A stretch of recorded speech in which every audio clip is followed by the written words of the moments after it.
Two Queers and a Truck. And I'm Billy James Gunn, and my sidekick, Christian Cano, partner with Gunn, is coming up next.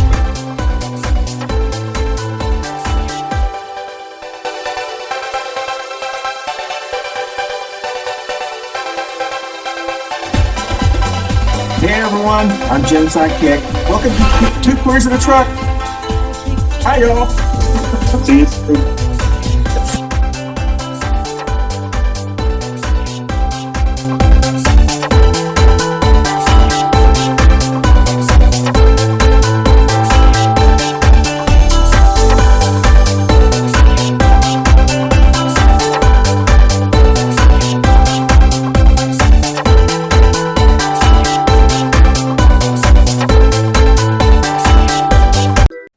Good morning, everybody. It is Two Queers in a Truck time, and it is September 24th. Wow.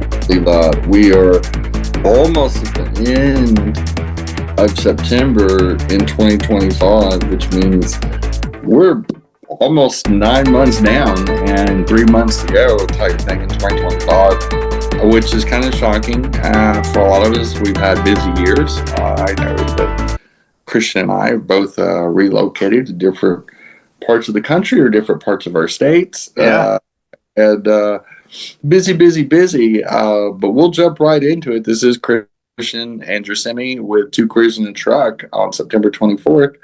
And I'm going to talk about Holy Mike and the informant scam that they're talking about. And for a lot of people, of course, this is old news. This is, a couple weeks old by the time that you hear this. But I find it interesting that one of the first responses out of the gate from Holy Mike, and Holy Mike is the Speaker of the House from Louisiana, that Jeff Tiedrick calls Holy Mike, and and it resonated with me so much that I thought it was better than Stop Masturbating Mike, because he's famous for going on that anti-masturbation app and making his accountability coach his son, his teenage son, which was insanely creepy, but not shocking from fundamentalist Christians. But this informant scam, or the scheme that they came up to try to defend Trump, what he didn't realize when he blabbed this was like mob informants, the people that go against mobsters and testify against the mobsters. What an informant means they were an insider. They were a mobster themselves. They were an active participant.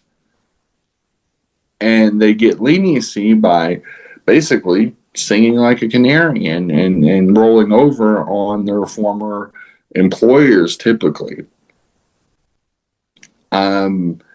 That means that Holy Mike is acknowledging that Trump was an active participant on Pedophile Island, and that he was on the in, and that he knew about it all along.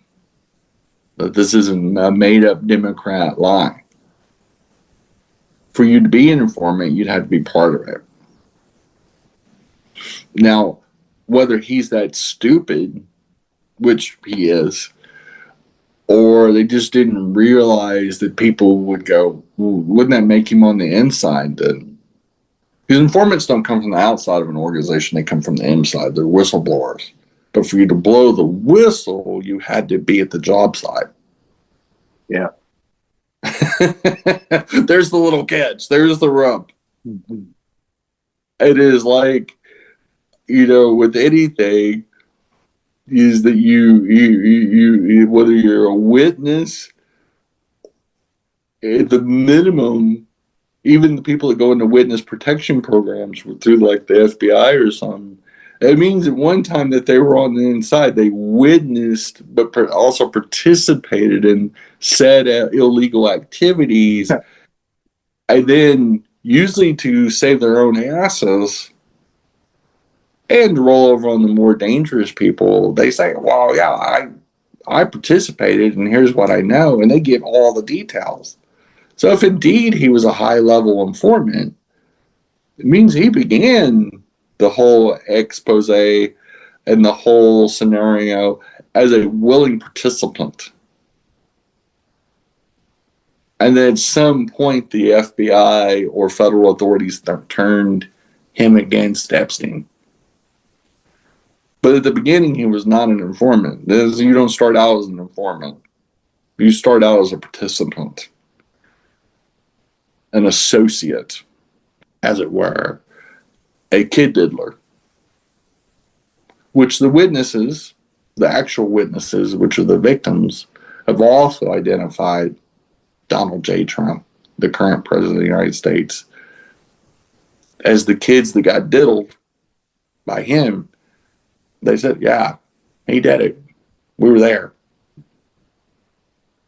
We're the victims. We're here. And he wasn't the only American president that did it. Bill Clinton did too. And to be fair, yeah, it's shameful that 2 American presidents were visitors of Pedophile Island.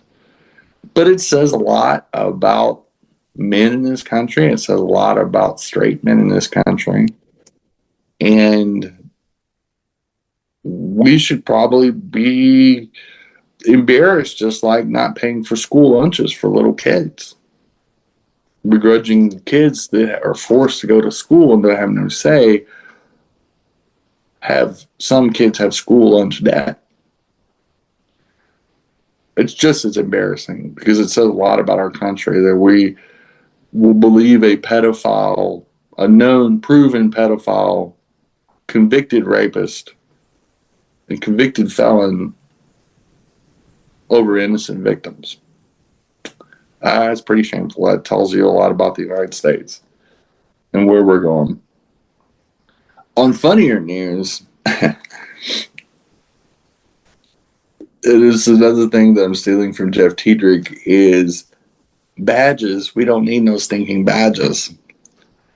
A U.S. Marshal had visited the White House to do some kind of ceremony, and just like South Park says, you're supposed to bring Trump some kind of trinket or gift. He loves trinkets and gifts, and the hokier the better. So, you know how, like, with the DARE program and the anti-drug programs, where if you visit the police station on a school field trip, they give you these little cheap plastic badges. They're completely fake. They're as fake.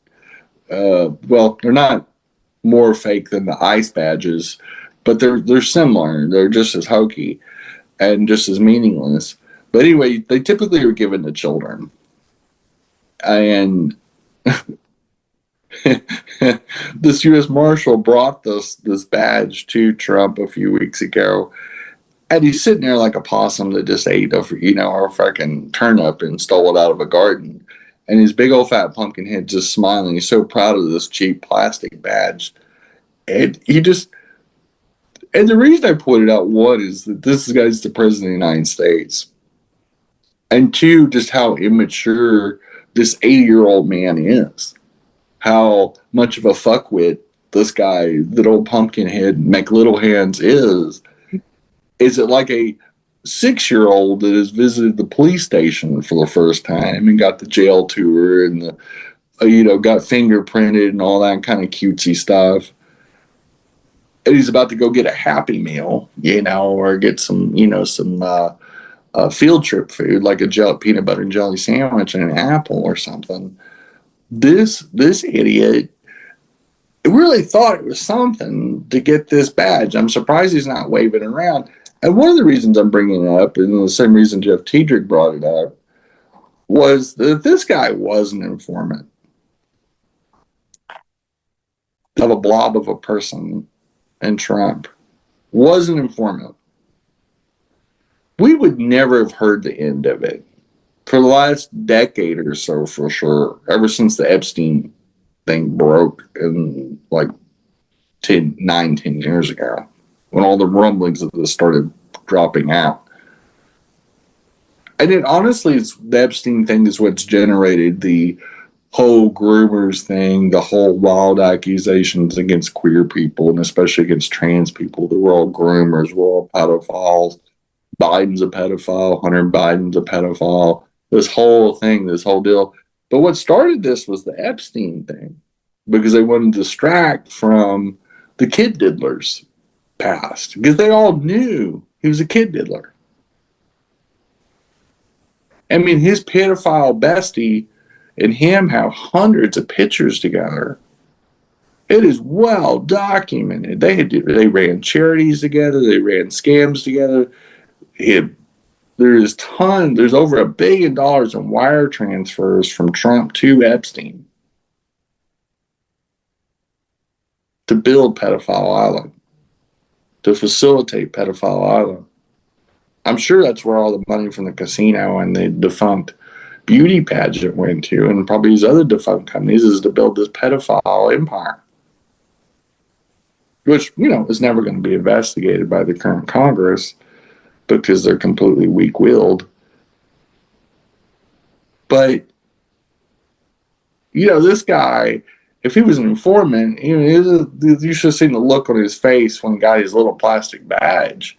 Can you imagine if this chuckle fuck got anything where he was an informant, elite federal status, where he was this big shot informant? We would never hear the end of that. If this was true, Blabbermouth he'd have it tattooed on his underwear that I'm an informant. He'd be wearing a suit coat that says informant at the top of it, like an idiot. And we'll be right back with some more Two Queers in a Truck after this message. Hey, everybody, you can catch us on your favorite audio podcast platform, Spotify, and all Apple Store, the Google machine, and whoever else does podcasts. We're on there. We broke in, and we're staying. So enjoy the Two Queers in a Truck on your favorite audio podcast platform. Thanks for listening or watching. Bye, bye. Hey, y'all. Thanks for listening to Two Queers in a Truck. And we do broadcasts on YouTube and Facebook in a video version. And we're also on all the audio platforms out there. So your favorite way to listen to your podcast. We've been doing this for a couple years, and we appreciate y'all listening. We know you have a ton of choices, even though we may be the best choice. We always appreciate our listeners, and we'll try to bring you quality in the future. Thanks for listening. As always, Christian and Jenny, we're out. Thank y'all. And we are back. This guy can't keep a secret or not brag about something. If this guy has any status, if he has anything that he even thinks is remotely important, he yabbers like an idiot on social media. This guy wouldn't be able to shut up about his elite informant, and he'd be a big time informant, and that's just the way it goes. And me and Satan are hanging out. And speaking of Satan, the latest South Park episode is absolutely hilarious. At the end of the episode, Satan drops a bombshell that he has a butt baby brewing from him and Trump. And the way they portray DJ Vance is that He's the guy from Fantasy Island. Yeah, he's tattooed. Yeah, tattoo. That's right. He's the little person that Hervé Village has, and they've shaped his cheeks so he kind of looks like Hervé Village has, just slightly taller. And I don't think Hervé wore dresses, but he's talking to Satan towards the end of it, and he's like, "What's the secret?" And then there's a press conference where Satan is talking about that he's pregnant with Trump's butt baby. I like to fall off the sofa. I was laughing so hard. And just the whole, I tell you what, South Park is giving this country life for anybody that has any sense and wants to really laugh, especially at the president, because you gotta laugh. I mean, there's got to be a point where we gotta laugh about a little bit of this while we still can. It's freaking comedy gold, and I tell you what, if Satan was real, he would be hanging out in the White House. He'd be living in Lincoln's bedroom, probably, or probably in Trump's bedroom because Melania doesn't sleep with him anyway. And I wouldn't sleep with that fart machine either. I mean, old Pumpkinhead, he's known to smell really ratchet, and you can tell because at the U.S. Open the other day, where he got incessantly booed. I can't remember the blonde chick's name that's in the news a lot. That's on his staff. She's sitting about 2 or 3 people down, and she can't lean far enough away from Trump. Is it Levitt? I think it's Levitt. I think it's yeah. Levitt. Whatever her name is, yeah. The little blonde, the blondie flavor of the day. She can't. And of course, he also had a meme of Marco Rubio leading, and there was a cabinet meeting, and Marco Rubio was sitting in, and he was leaning so far to away from Trump. He was sitting right next to him. You could just tell he was like wiping his nose, and you tell he drew the short straw, and I just sit next to Trump, and he guarantee you, Trump's cabinet and staff probably argues who has to sit next to the fart machine every staff meeting. Can you imagine being trapped in a room with Trump for about an hour, with hearing listen to his boorish behavior of him just blathering on about whatever the fuck he blathers on about in his meetings?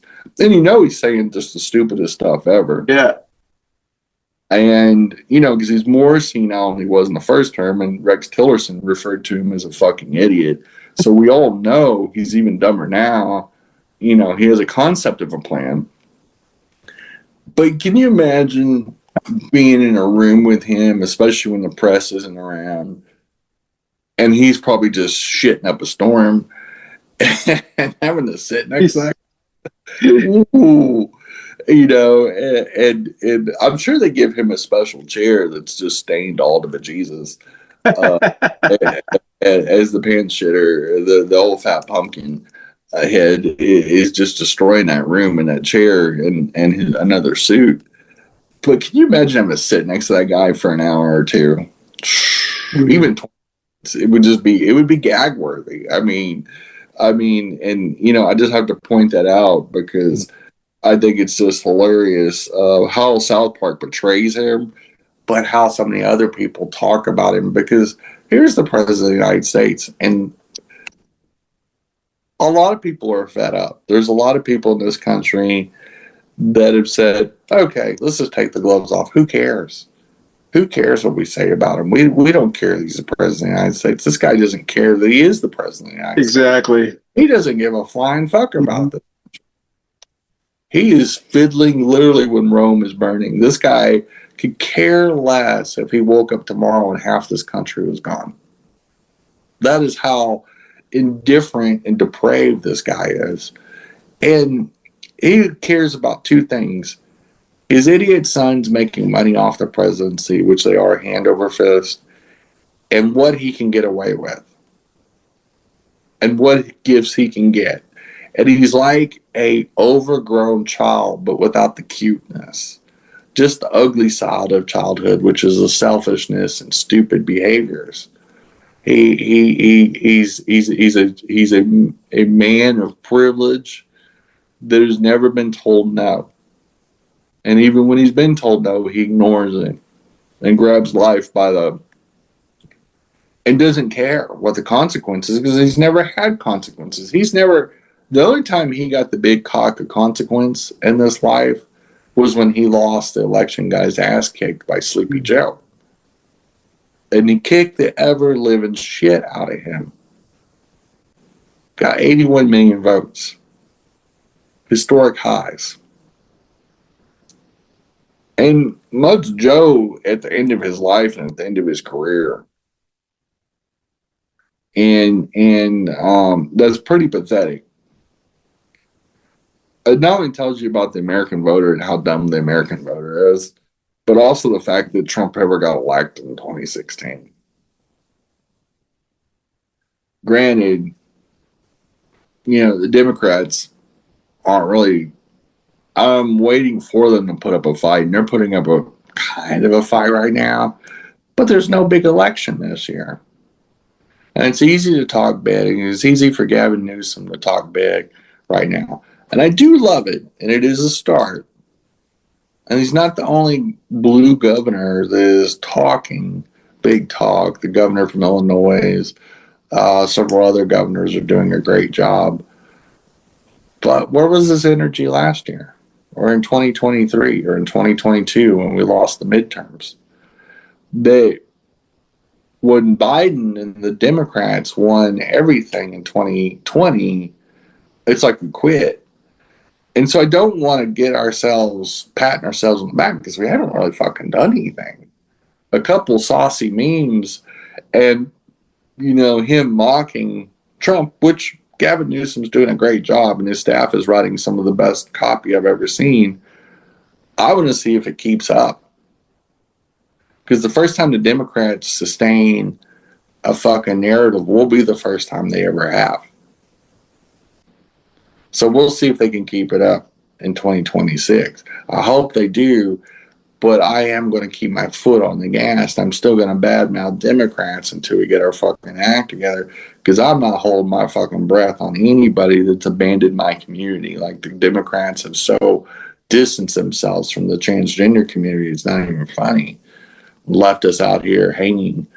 And it's one of the reasons I stopped working on campaigns in 2024. One of the many reasons. I saw our political party in 2022 and 2023 just say, what trans people? And fucking matadored us like a fucking bull of Mexico. Real quickly, the fourth topic was the increasing health insurance premiums in this country. Across the board, they've gone up double digits. I guess so much for lower costs. And this current president, everything is more expensive this year than it was last year, like considerably. Energy, food, insurance premiums, milk, cold beer, fucking food, water, energy, everything has gone up like a lot. Like it's noticeable. And I've noticed how mouth breathers, even Democrats, have gotten real fucking quiet about this year's inflation, which has been brutal. And how so many businesses are going out of business because of tariffs and other really bad financial moves.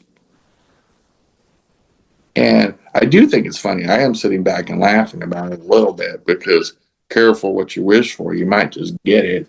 And the fuckers that are going out of business, they deserve it. And that is, we are up against our second break, and we'll be right back with some more Two Queers of the Truck after this.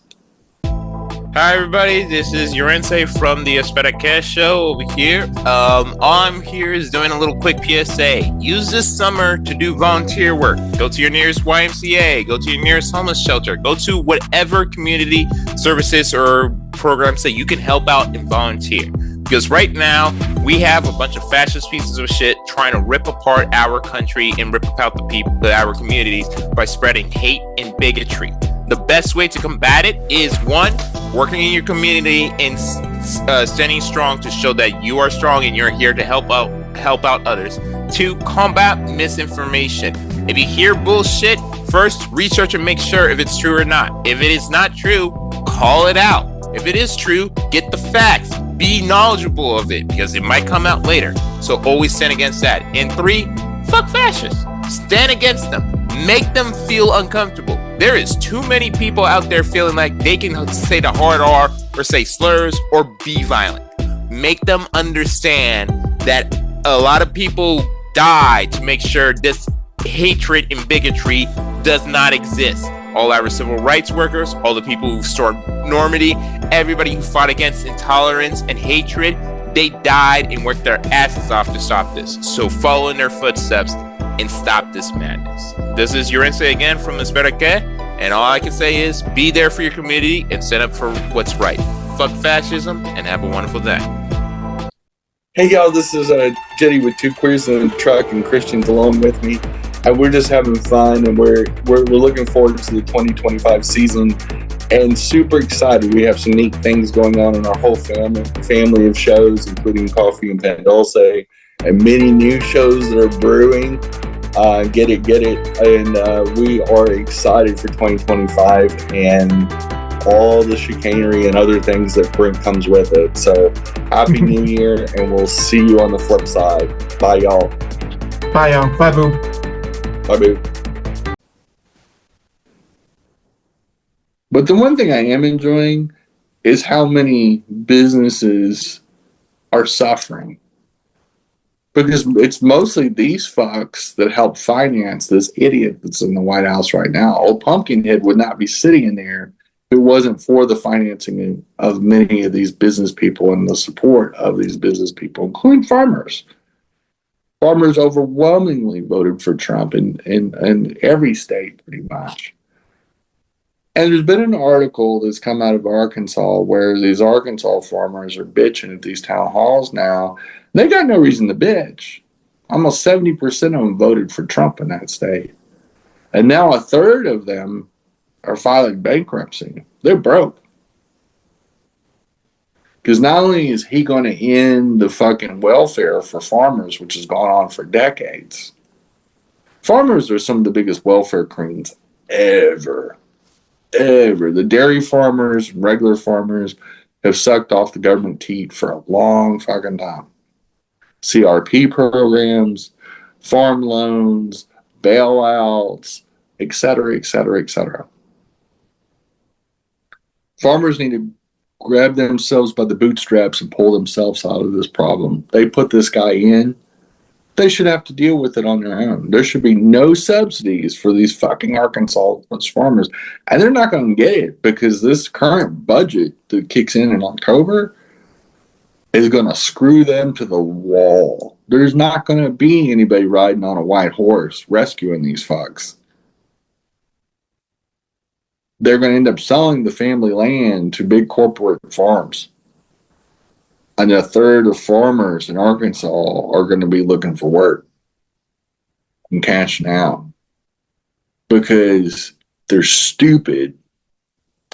They are stupid, and they deserve this. I don't feel sorry for them. I honestly think it's funny anyway. I mean, according to some Trump administrative members, they're building agricultural robots anyway. They're going to replace all the Latinx people that they've kicked out of this country or put on the slavery farms. We've got supposedly these agricultural robots that are coming down the pike any day now. By the way, there's no such thing as agricultural robot. There's not some kind of automated little machine that just sits there and picks cauliflower and strawberries in the valleys of California. Because if any state had those, it'd be this state, and we don't have them. I can just assure you. There's a union group out here that actually does reels showing, what agricultural people do out here, agricultural workers, and they were showing them picking cauliflowers the other day. And it takes a lot of physical dexterity in the way that you pick cauliflowers. And it takes a human being, a robot. You can't come with like a cotton combine to scoop it up, but kind of cut them, angle them, and there's it's dirty, very skilled work that only an experienced farmhand would be able to do. And it was actually pretty impressive. I didn't know how cauliflowers were harvested until I watched the video, but the video was actually pretty good. But a lot of these idiots that work for Trump that are in his administration have no fucking idea what they're talking about, whether it's RFK Jr., whether it's the agricultural secretary. All these idiots are just there because they're Trump lackeys. They're all willing to put up with the fart machine to have their posts, but they're all dumber than a sack of hammers. All Republicans right now, they're so dumb, it's not even funny. Speaking of really, really stupid Republicans,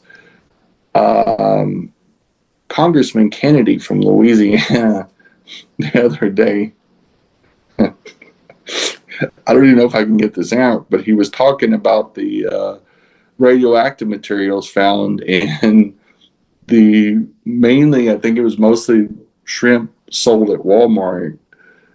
But it's a national health scare because, food does get tainted, and this large crop of shrimp that was being sold was having different levels of radioactive isotopes. Which isn't the funny part. The funny part is that this guy stood up on the floor of the House of Representatives. But I shit you not, this isn't even something South Park made up. This guy did it himself. I watched the reel of this, and it is the funniest thing I've ever seen on the internet. And it's a picture of an alien from the movie Aliens that has the big, weird looking shaped head and the drool coming down and the tentacles. And he says, he said, if you eat this shrimp, you'll end up looking like this. It'll turn you into something that looks like an alien. This Congressman Kennedy, and I don't know how much of this got lost. We did have a technical difficulty, but he was talking about these shrimp. And if you don't know that there's a big recall on shrimp from Walmart, or they're saying, basically throw it away, or take it to Walmart and I guess get your money back. Or I don't even know how it works with food. But it's got radioactive materials in it, and how much I don't know, but I probably wouldn't eat it. It's the Great Value brand, which is the Walmart brand, and it's been on the national news for a few weeks now, and it's probably one of the reasons why I kind of avoid seafood now is because of all the different radiation that's in the oceans, specifically the Pacific Ocean, because of different things in Japan and some other things. But anyway, Kennedy, Congressman Kennedy from Louisiana, the old bigot, got this blown up poster-sized picture of an alien from the movie Aliens, and it's it got this crazy looking head with this big old drool coming down, and it's this giant alien. And says basically, if you eat this shrimp, this is what it's going to turn you into. Now, why he had to do this, and there's an intern or some kind of assistant that's sitting off to the left in this video, and he's on the floor of the House of Representatives saying this with this poster. Not at a private press conference or something like that, but he's literally talking about this issue in the House of Representatives. And you can tell this intern's trying to keep a straight face and look forward, and give the 20-mile stare, if they think about it, they're going to laugh. They're going to be busting out laughing, because how could you not? Because right next to this young man is this giant poster of an alien, and this guy that's in Congress, this Republican, is talking about you turning into an alien or looking all morphed or growing an extra part because you eat radioactive shrimp from Walmart. Straight out of a movie like Idiocracy. I mean, you couldn't. This is the state of the Republican Party right now. We got the head of the House of Representatives, Holy Mike, saying that Trump's an informant and pedophile island. You've got Congressman Kennedy talking about radioactive shrimp and it'll turn you into an alien-looking creature. You got these type of people. You got Cancun Cruz that doesn't know whether he's coming or going. You got MTG hating on every trans person in the world but looks like a little trans man herself. Boom Boom Bober running around looking for the next theater to have a sex party in. You can't make this stuff up. South Park can't create fiction that's funnier than the reality. But the scary thing is these people have a big effect on our lives, from the fact that tariffs and funding for programs and funding for roads and schools. And this is why we're seeing so many idiotic things with this big, beautiful bill that they have, and I still can't get over the fact they named this the big, beautiful bill. It's so idiotic and kind of weird because it's kind of a porn reference to you.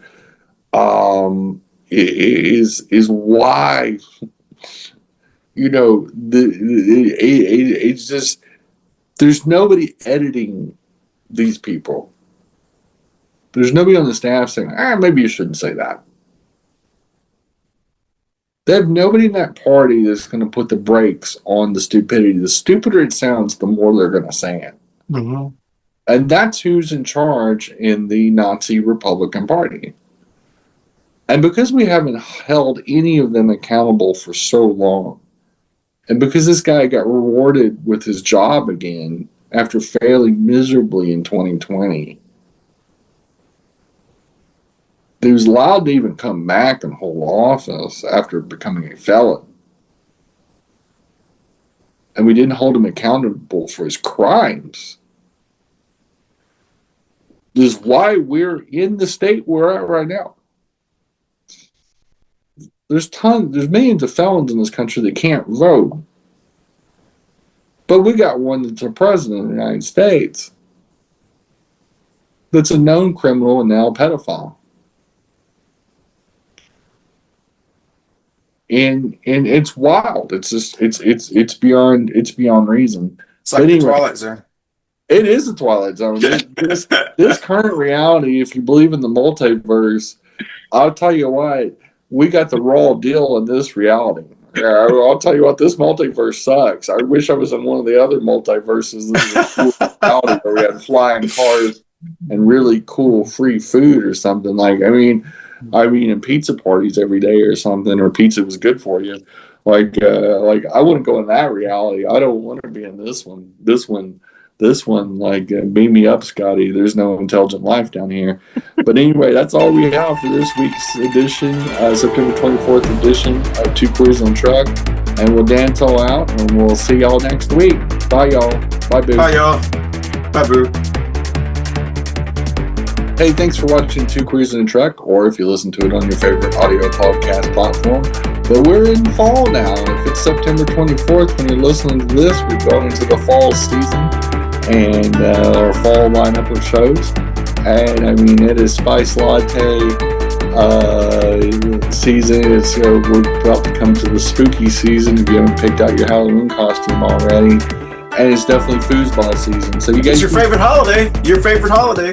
It is absolutely my favorite. I'm excited about this year's costume choices that my wife and I are going to pick out, but we haven't picked out yet. Well, actually, by the time the show drops, we probably have.